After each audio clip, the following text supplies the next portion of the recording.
Happy Escalator Monday. These are ThyssenKrupp Escalators. They're at Macy's in Flushing, New York. However, these are actually not convertible to the Sachs. Sachs have Montgomery though. These things are very nice at the moment, but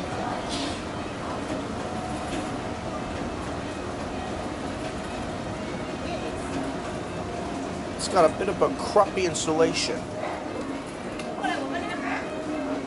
That right there, it's unknown. Probably another escalator. Due to the fact the elevator is not working today, so unfortunately this is the only video I'll be able to take. I don't know where the down escalator is. I'll look for it though anyway. Sorry for the longer video, but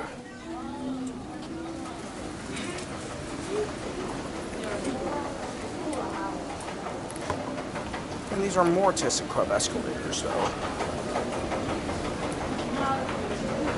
These aren't the baddest, but Westinghouse escalators they actually saw in 1980 at Sears and East Northport, they're more bad. Exactly. Like most escalators, of course, like Westinghouse single file ones at JCPenney Smooth Haven, could it be any more good, but not really. Well, that's it.